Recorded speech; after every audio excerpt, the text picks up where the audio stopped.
Throughout the semester, we have touched upon concepts regarding biases against Asian Americans and their communities in the U.S., and how media has aided in the spread of Asian stereotypes throughout the decades. These prejudice acts against Asian Americans found in our society stem from early on skewed social constructs that have ended up creating a negative image of what Americans believe Asians and APIs are like. Looking at the early stages of the U.S. expansion, their goal was not only to tap into new markets of foreign natural resources, but also to expand the American empire through the use of colonizing.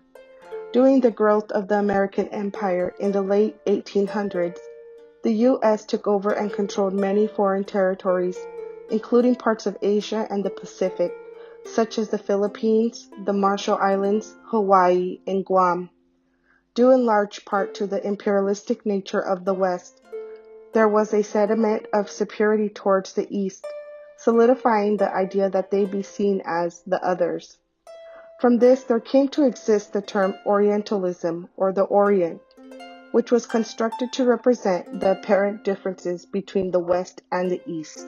This Western idea of Orientalism led to the generalizations about Eastern men and women as being exotic, coming from foreign and distant lands, leading to the West appropriating Eastern cultures by creating the Oriental aesthetic.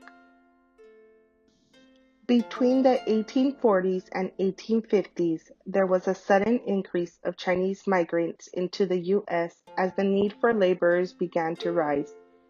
In response to this growth of the Asian population, the idea of yellow peril became a major issue for Americans. The term yellow peril was used as a racist color metaphor towards Asians and embodied the fears the West had of the supposed Asian invasion. This term stemmed from racial prejudice, a dislike of foreigners, as well as growing labor tensions due to low working class wages for both white and immigrant laborers. All this eventually led to the National Chinese Exclusion Act of 1882, which prohibited immigration from China, as well as forbade legal residents from becoming citizens in the U.S. However, the height of the fear of yellow peril came immediately after Japan's attack on Pearl Harbor in 1941, which fueled the movement towards imprisoning Japanese Americans into internment camps with Executive Order 9066 issued in 1942.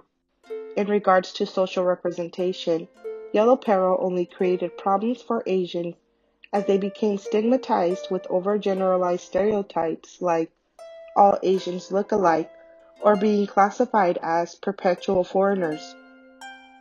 Stereotypes themselves are negative caricatures or exaggerated generalizations socially constructed as a way to create differences and define power relationships. Asian stereotypes specifically focus on physical markers and cultural backgrounds, but more often than not are shaped by the social and political climate of the times. However, no type of stereotype has caused such anguish and discrimination to the Asian community as much as yellowface. The term yellowface is when a non-Asian or non-Asian American plays the role of an Asian or Asian American. Some of the most popular versions of yellowface include the hypersexualization of Asian women and the hyposexualization or emasculation of Asian men. Concepts commonly found in media was the idea that Asian women were complicit sex symbols, like the stereotype of the China doll or dragon lady catering to white men. On the other hand, Asian men were seen as asexual beings without any power compared to their white male counterparts, limiting their identity. There is no doubt that the media has been the biggest influence towards the negative image of Asians and APIs in the U.S. Our interviewee Tom Kaneko expressed his feelings on the topic of yellowface found in media and his experience with it in his own life. What is your reaction to how non-Asian actors would play an Asian role on screen? My first reaction is, that's so stupid.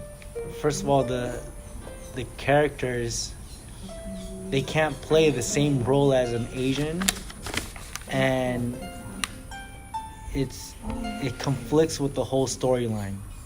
They could market it and advertise it as cool as they can, but at the end of the day, it's Dehumanizing, probably. yeah, dehumanizing, and also it takes away a chance for an Asian to play the role, and the way the movie should be. So, do you think that is why, if it takes a role from Asian being, do you think that's why we see so? I mean, how many major actors can you talk about that are Asian? Not a lot. The thing is, when you portray Asians in the media, like you said, they give all the masculine, the main character roles to an American, and they leave out the Asians playing those roles. So we'll never be seen in the media, or at least in American media, as the center of attention or as a dominant figure. So, what does this all mean? As a society, we need to be aware that many of the representations and generalizations made about Asians and APIs were formed from many years of prejudice, racial discrimination, and social constructs establishing a white narrative as the dominant view in American culture.